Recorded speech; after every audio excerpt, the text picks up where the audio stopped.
Hello, welcome to this session of the USR Summit 2022.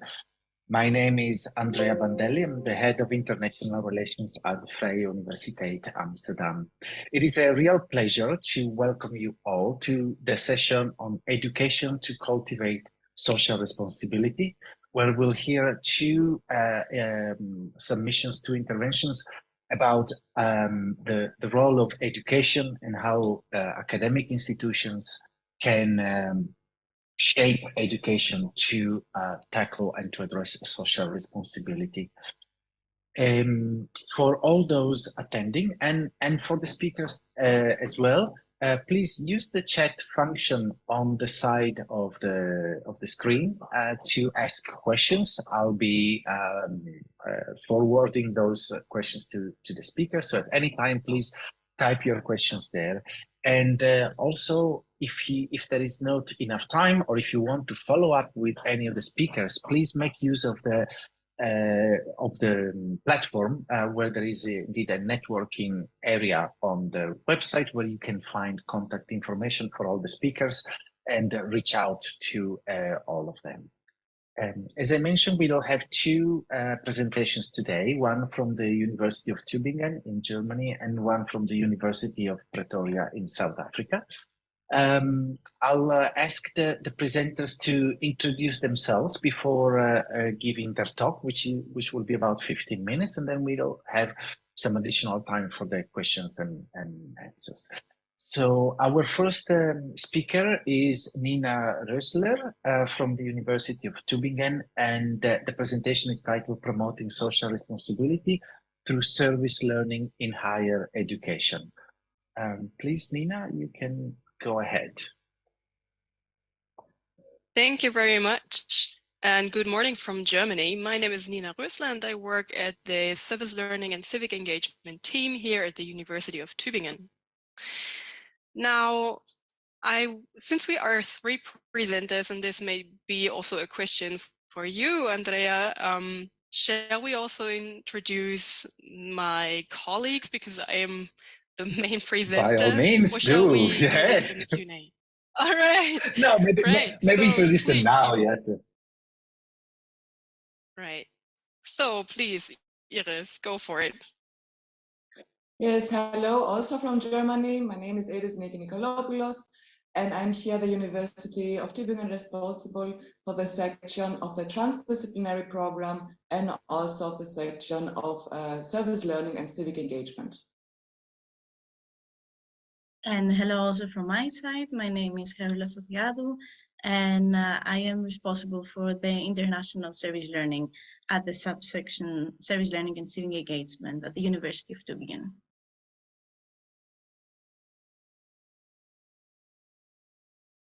Right, thank you very much. I think this is a very short introduction, and I shall proceed with presenting.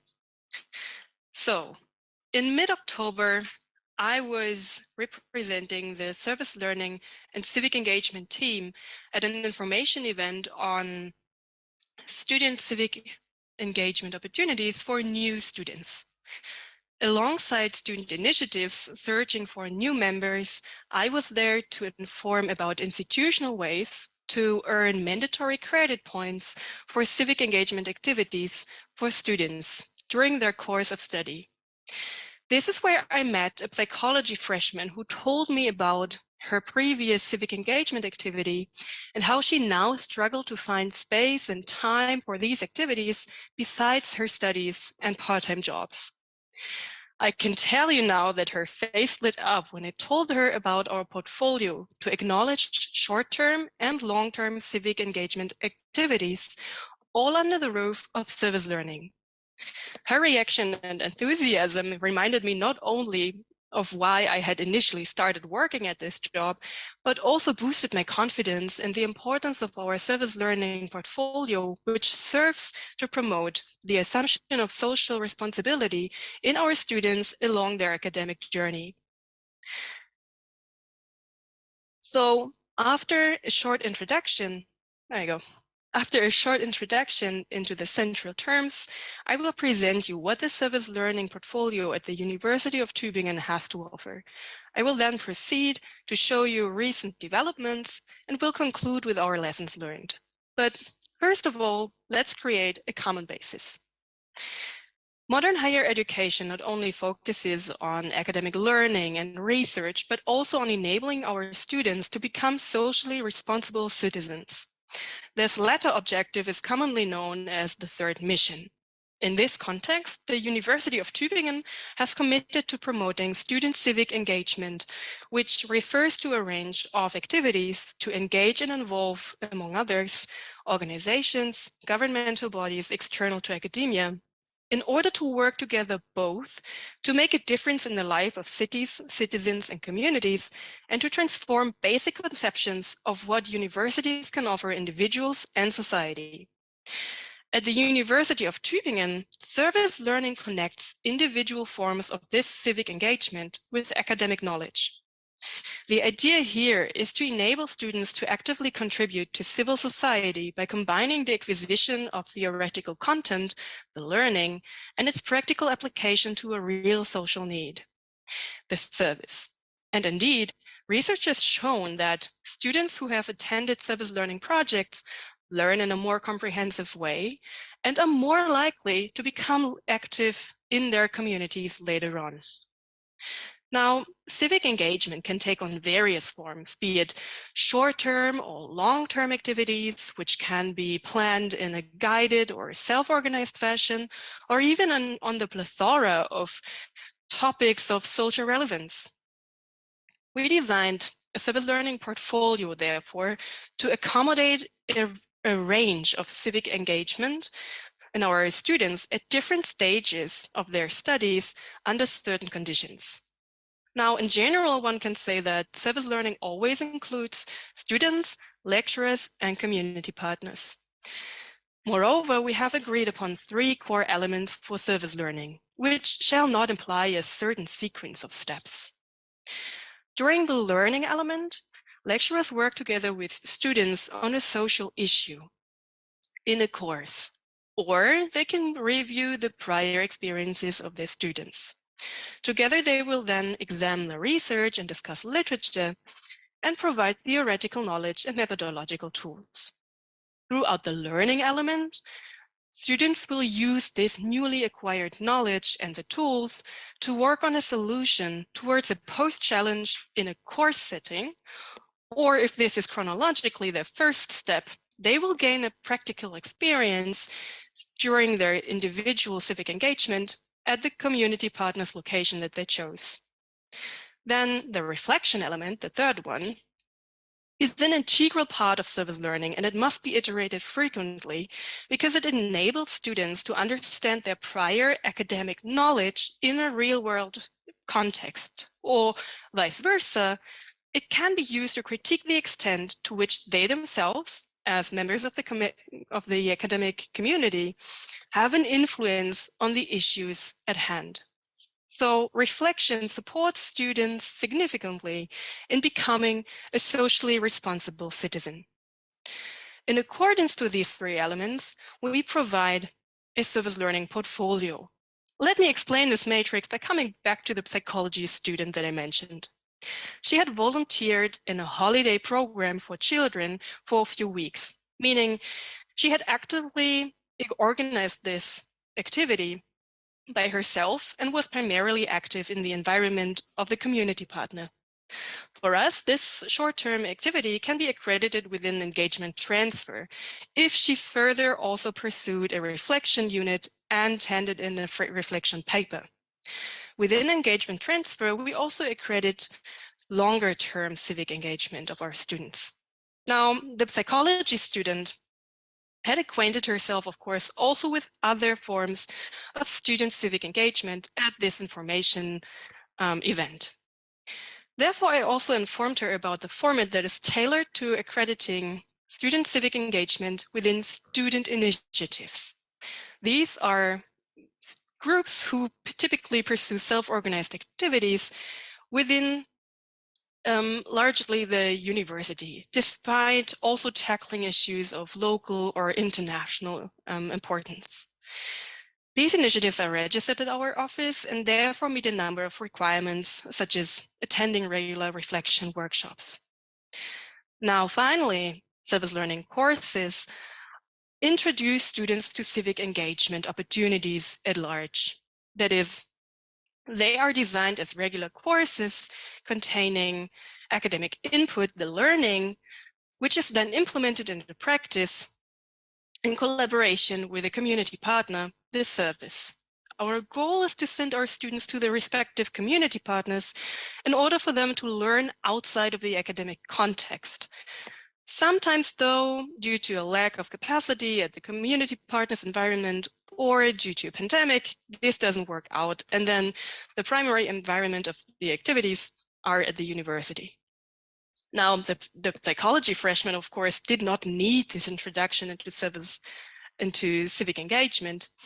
Yet, if you wanted to obtain a certificate of civic engagement, attending a service learning course would be mandatory, alongside a long-term civic engagement activity and the completion of a reflection unit. In collaboration with universities in Madrid, Bucharest, and Athens, we have also designed a European equivalent to this certificate of civic engagement. Now, these certificates serve as an official acknowledgement for students who have shown an exceptional degree of civic engagement throughout their studies. They are meant as an honor and can complement their application after graduation. Now, how do students respond to this portfolio? In this figure, you can see the total number of participants sorted by format over the last 5 years. Green is service learning courses, blue is engagement transfer, and yellow is the number of certificates issued. Since my colleagues and I are not in charge of consulting with the student initiatives, I did not include this number, yet the format still exists. Now, looking at the figure, we notice a low number for 2017 over all formats, which is then followed by a steady increase until 2021. Only in 2022, we see a decrease, especially in the number of participants in service learning courses. How can this be explained? Well, first of all, you would have to take into consideration the duration of the individual formats. A service learning course can be completed in 1 semester, while engagement transfer has to see at least a short-term civic engagement, and the certificate even necessitates the completion of a service learning course, an extended civic engagement activity, and the completion of a reflection unit. When looking at this graph chronologically, one has to know that in 2016, our office was granted funds to widen our offers of service learning in order to further promote civic engagement while studying. After having been accepted in 2016, the coordination of courses and the further elaboration of the portfolio took months of preparation. So in 2017, the registration had only opened. And from 2018 on, you can see a stabilization of the formats. Over time, what is today engagement transfer has also developed its shape, allowing for more individualistic civic engagements of our students, and by that attracting also more participants. Perhaps one might say, even despite the pandemic, we see an increase of participant numbers in the courses between 2020 and 2021. This can be seen as a result of a started cooperation with our European universities in the so-called CIVIS network. Courses were then open to CIVIS students, which are a major source of the increase that we see for 2021. In contrast, due to structural uncertainties, in the winter term 2022, we could not open these courses to CIVIS students, which might explain the decrease that we see in this respective graph. So, since 2016, we have implemented an elaborate portfolio locally that sees a notable demand, and have also started lately to work on offers for international service learning. Hence, our students may develop an understanding of their own role within society, not only in their national context, but also in the wider European context. Certainly, The collaboration within Civis, and by that with a number of European universities, on promoting civic engagement has been a challenging, yet also very enriching time for us thus far. Initially, the cooperation with our European colleagues has uncovered a number of rather general issues that we had to face before locally, such as finding a common understanding of terms such as service learning and also the formats that are associated with it. Furthermore, in our local experience, it can be difficult at times to stay in touch with your network of lecturers and community partners, especially when they're scattered around the state. Yet it is highly important to communicate effectively and transparently in order to work together at eye level with everyone involved. Internationally, this important and close communication demanded a highly effective system of communication among all the coordinating teams of 4 different universities across Europe. New for us was the challenge posed by diverging academic calendars and also different accreditation systems. Because you see, service learning is rarely an integral part of standardized study programs, but is often seen as an optional element. So we had to identify and partly widen study modules and then had to plan the respective courses in a very narrow time frame due to the diverging academic calendars. But it did pay off, since we saw a number of international students who were able to widen and share their view on European civic engagement. For us as organizers and also partly lecturers, this was especially rewarding to see. Now, concluding, I would like to summarize the lessons learned in service learning over the past years, locally and internationally. Staying in touch with our students means that the development of our portfolio is constantly informed by modern civic engagement. And by that, our portfolio can accommodate modern civic engagement opportunities while also embedding these experiences into academia. Besides the communication with our largest target group, also involving and closely communicating with our lecturers, community partners, and colleagues has proven to be of essence when coordinating highly demanding formats such as service learning. This insight also has alleviated the collaboration with our European colleagues and has helped us to respond and adjust to necessary changes at the dawn of the COVID-19 pandemic. Looking back at the first funding phase today, it shows that standardized accreditation and registration processes in the form of a digital campus is needed, and how challenging it can be to find common ground in terms of concepts. But we and also the students involved have benefited from acquiring new perspectives on an intercultural dimension personally, and also on learning more about civic engagement in different countries across Europe. Therefore, we will continue striving for comprehensive local and international opportunities for students to grow and also contribute to society. We further promote the assumption of social responsibility in our students on a local and international level. Indeed, I am very much looking forward to meeting this psychology student in engagement transfer one day and discover the person that she has grown into. Now, thank you very much for your attention, and also a special thanks goes out to our long-term colleague, Franziska Müller, who is currently on parental leave and who had a great influence on developing all the formats and also the portfolio, of course. Thank you very much. We are now open for questions.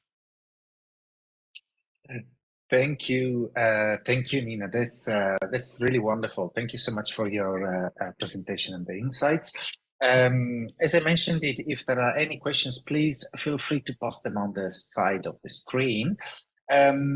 Maybe I have a question to start with. Do you notice significant differences in the way that the organizations outside of the university understand social responsibility and the university itself?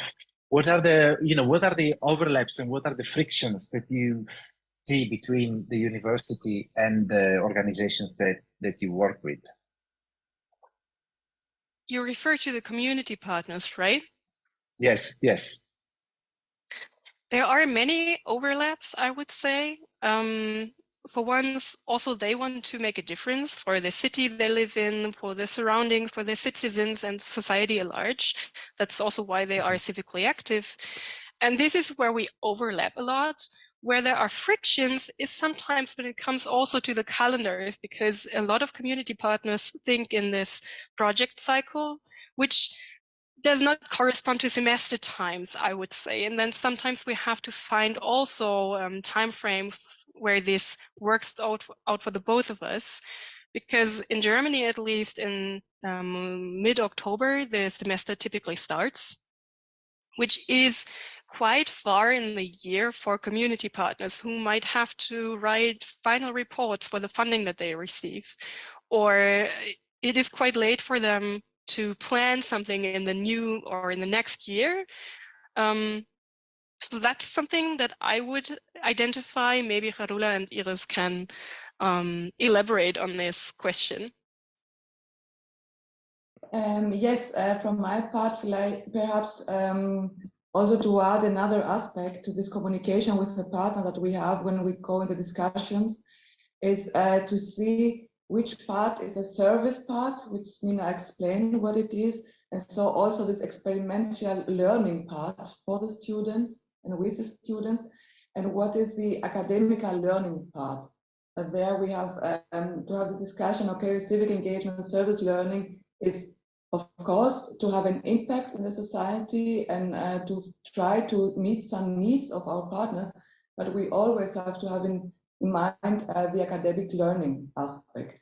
And there are the most of the discussion that we have to have with our colleagues and with our community partners to see how we can balance it in such learning and teaching formats. Mm-hmm. That's great. Thank you.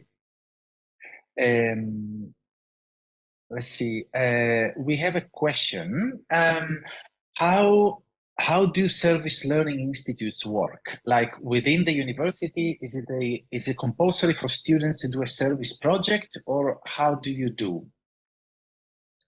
So a question really on how is it indeed mandatory to do service learning, or maybe if you can elaborate a little bit on that. In fact, I would say this is very much depending on the institution. Even in universities across Germany, it is very much varying, I would say. At the University of Tübingen, we have the great opportunity that service learning is a part of a mandatory part for all bachelor students. That is, bachelor students have to earn 21 credit points in the transdisciplinary course program, of which service learning is a part. That is, in the beginning of a semester, we have the course program, which contains over 100 courses. And service learning courses and other formats also in the portfolio are one thing that students can attend. It is not mandatory to make or to attend a service learning format, yet it is always an offer.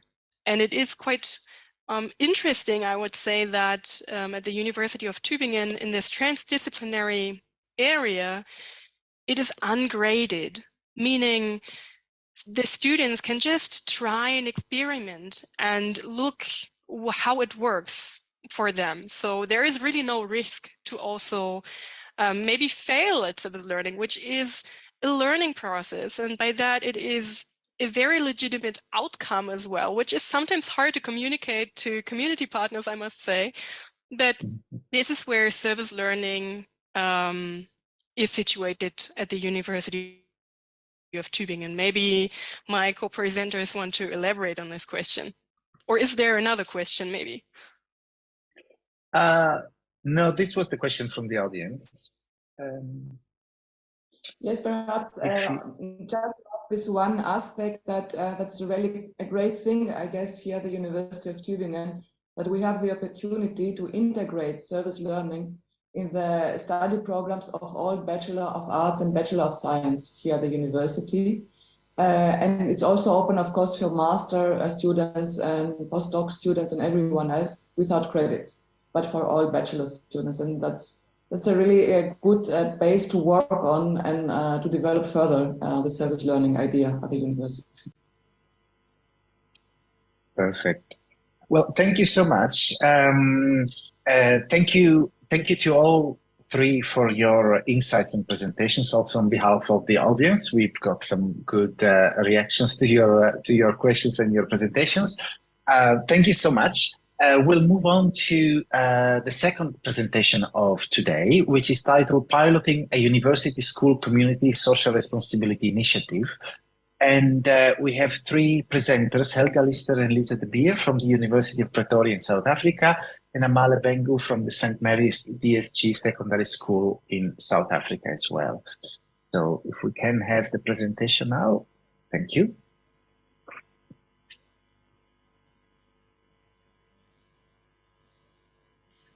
Good morning. Can we start? You can, definitely. Welcome. Thank you so much. Good morning. My name is Helga, and I'm an occupational therapy lecturer at the University of Pretoria. I coordinate the department's community engagement activities, and we are joining you here live from St. Mary's DSG because Amahle has literally just written her mathematics examination for the end of the year, and so we're very excited to be here together. Hi, my name is Lize. I'm a final year occupational therapy student and I just completed my final examinations. Hi, my name is Amahle Bhengu and I am a grade 10 learner at St. Mary's DSG. St. Mary's DSG is a secondary school in Pretoria in the Gauteng province of South Africa. Welcome to our presentation, Piloting a University School Community Social Responsibility Initiative.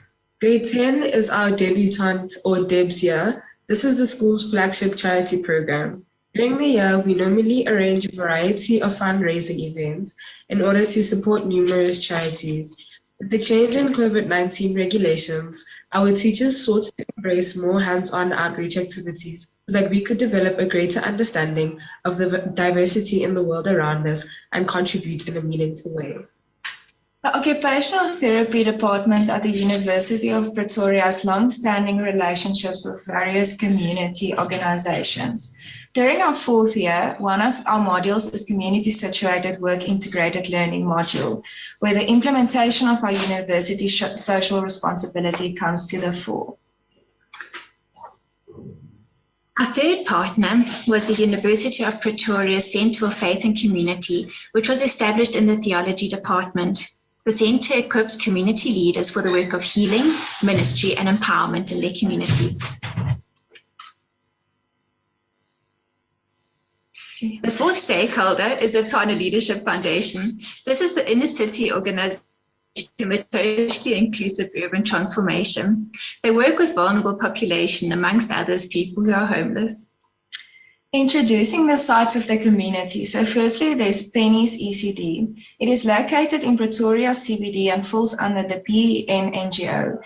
It is an established preschool for children ages 2 to 6 years old with 2 large playgrounds run by the principal and 8 qualified teachers. Then we have Happy Sabi is a daycare center in an informal settlement in Malusi, where most people living there do not have access to basic services and are unemployed. It is an informal daycare for children ages 6 months to 6 years old with untrained childminders who are nonetheless highly motivated to help the children. The Inn is a residential facility managed by the TLF and East Housing. They provide low-cost 2-shed rooms for residents, particularly people above the age of 60 or above 50 if they are disabled. And there are 35 residents that are all functioning on a different level, with some of them still working. The Holy Cross Old Age Home is an older person's residential facility based in Dashboard. They provide housing and services for 84 older persons. The center provides 24-hour holistic and comprehensive services to the residents. Botswana Leadership Foundation and the Centre of Faith and Community organized the month-long festival called the Feast of the Clowns. The idea came from Victorian times when a clown called the Jester would enter the castle courts and bring forward issues of the day in a funny way. Similarly, in today's times, this feast again provides a platform for raising awareness of various social and economic injustices by means of a peaceful and playful protest, thereby reclaiming the city as part of the community transformation process towards healthy communities and spaces. The theme for this year was Making Home, thereby looking at home, homeful, and homelessness from different angles and considering strategies and actions that can turn precarious living into sustainable homes. The festival explored this theme through a series of workshops in August, a housing imbizo, an urban ministry consultation, and the culmination in a full-day festival in one of the inner city parks at the end of the month. The feast is about celebration, art, and social justice. It provides people with an inclusive and accessible festival for vulnerable and marginalized individuals and contributes to healing and empowerment. Inner city generation is facilitated through the creation of social and cultural infrastructure, and the festival provides awareness for the work of various community-based organizations. Some of the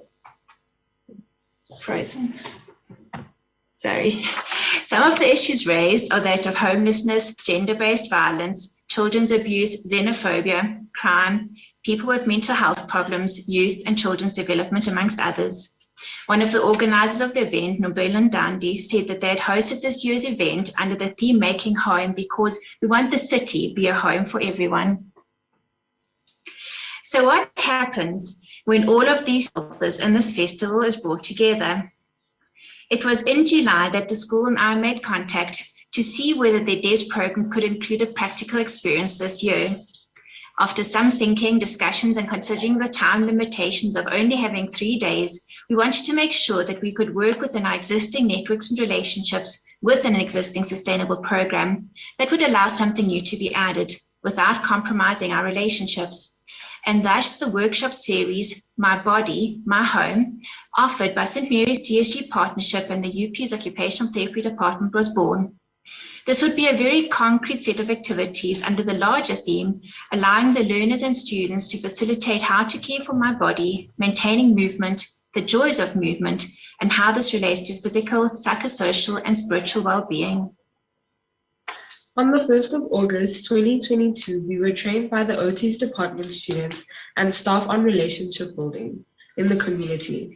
We were 80 grade 10 learners that participated in the day's training activities in order to prepare us so that we would know what to expect. The morning started with introducing the program for the day and a fun warm-up dancing activity. Thereafter, we participated in a group activity, challenging our thinking around what do you think about when you hear the words. We then went through our expectations of the day and received information about each of the sites, together with some principles to learn and consider when working with small children and older persons. The learners in 8 smaller groups then participated themselves in a group session, following the group process and learning what it meant at every step. Additionally, the group dynamics were explained. It was an interactive session and the learners contributed actively to meaningful conversations. The main activity was balloon volleyball, showing how one could adapt it for older persons.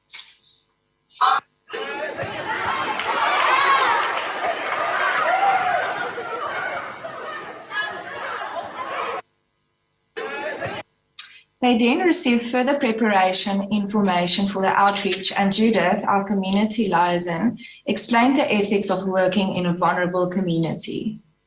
On each of these 2 days, half of the class would visit the community. These 40 learners were divided among the 4 sites, namely the Inn, Pennies, ECD, Happy Sally, and Holy Cross All-Day Home. Each of the sites had the support of 2 occupational therapy students, an occupational therapy supervisor, 2 St. Mary's DSG staff, and at times, additional Department of Health occupational therapists. Importantly, we were provided with an outline of the planned activities for when it would be our turn to go to the community. The OT students prepared a group session for each of the sites in relation to the theme, My Body, My Home. This included warm-up activities, a main focus, and then a closure. Some examples of the activities are balloon volleyball, chair yoga, and bowling. The learners had the opportunity to engage with the community members, build relationships, and share stories. They were able to observe the OT students participate and learn from them. Here are the children at the daycare center are participating in a warm-up. I was one of the learners who played adapted skits with the older persons at Holy Cross. The inner city can be seen in the background of the ECG center. After a reflection on the first day, adaptations were made on the second day to ensure that the process ran more smoothly. For example, storytelling cubes were used with the older persons to facilitate conversation between them and the learners.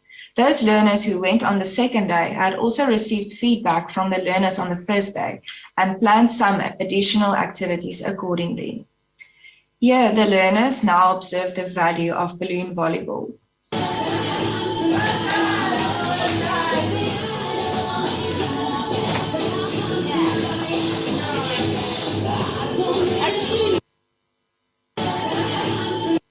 As well as how it could be adapted for varying abilities and disabilities.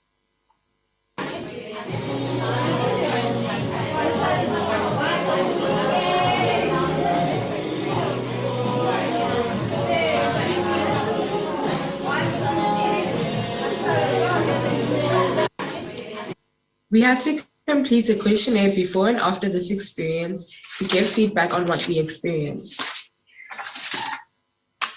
Some of the quotes are taken from the feedback forms. When we were asked what was the most valuable part of this experience, some of my peers said, I valued connecting with strangers, having a stronger connection with peers, learning about the city, receiving valuable information, and I enjoyed myself. I valued getting to help others, not materially, but also emotionally. The most valuable aspect is that we all share a common objective and goal as a school and as a community. Our grade head, Ms. Downard, commented, the partnership was a valuable one, as the learners were able to see firsthand the value in doing hands-on work in communities where people have already assessed the needs of communities, as well as where and how value could be added without simply dropping in and leaving without a program in place. The learners were able to gain knowledge and skills in the day's training prior to the site visits, which enabled them to sensitively and appropriately manage their presence at the various sites. Partnerships such as this one, while perhaps logistically and administratively difficult, are invaluable. However, now unfortunately, much of this experience does feel like a long time ago, and we do not really talk about it anymore. We are aware that it was arranged within the only time that was available and at very short notice. And the fact that we went on a month-long holiday straight after the experience meant that when we returned, we did not have much time to consolidate our learning and plan sustainable activities. This is because when we came back, our daily schoolwork had to continue. I think it will be helpful if next year this is planned as a year-long outreach program with the preparation and training at the beginning of the year and set activities each term, thus providing time for us to develop a sustained relationship. This was a great experience, and it has made me consider occupational therapy as a future career. And with this in mind, it would be wonderful if we could pilot a project or continue piloting this and expand on it. I would love it if the learners could become involved in some of our other interprofessional and interdisciplinary university community engagement activities that we are currently working in. This includes working with students in engineering, architecture, and publishing. In this way, secondary school learners become exposed to a variety of professions through students over a period of time. This creates opportunities for informal answering of questions and for growth. Another idea is to take this project to a resource-constrained secondary school, for example, the one that we are working at in Mamelodi. Anecdotally, approximately 80% of the grade 10 learners at the school are using substances. Households experience gender-based violence, poverty, food insecurity, and bullying. I wonder whether participating in outreach activities, for example, going to the old age homes and creches in the community, may assist in community transformation. There are still stereotypical ideas around making the world a better place. People often think that the little they do, that the little they are contributing to society will not make a noticeable difference. Also, sometimes there's a focus on monetary giving as opposed to development of relationships and long-term partnerships. What often society does not realize is that those small contributions are superior to making no changes at all. It is the small contributions that lead to changing cities. This project therefore served as a pilot from which other similar programs over a long duration can be developed. It is exciting when learners have the opportunity to engage with students directly in the community and when learning can occur between and with everyone simultaneously. This collaboration has provided us with valuable information regarding a partnership such as this and has the potential to break down barriers in a society where significant divides still exist. Thank you. Thank you so much. This has been really an eye-opening presentation, and congratulations on your initiative. It's really wonderful. Again, if there are any questions from the audience, please use the chat box on the right side. I know we're also a little bit over time, so if you have any questions, please write them now. There is always the possibility to contact the speakers, of course, on the platform. I have a quick question. What were your sources of inspiration when you were designing this program, both in terms of other programs or visions or ambitions? What did inspire you to create such a thorough and great initiative like this one? I think we didn't have much time, and so we really had to consider every resource that was available, and bearing in mind important aspects of community ethics, ensuring that there would be sustainability involved and ensuring that we would use whatever existing program was there so that it wasn't just going in and leaving again. And that's why we looked at our existing relationships. We particularly chose sites that we felt would be sites where the students, or the learners rather, would not experience too much of a significant shock when coming, and then also where the individuals at the sites would be present the entire time, because sometimes we're working at sites where people come and go. The school really assisted us in being able to arrange all the logistics that were required with the learners. And we then had very enthusiastic students that wanted to also work and try and make a difference. The project really came together quickly. We at the school were able to work with small groups by having 15 students at the time, that one student was then, or 2 students per group came together. And yeah, I think because the Feast of the Clowns is a long-term sustainable festival, it's been happening for over 20 years. This has become a part of something that's really sustainable. I don't know if you want to add anything.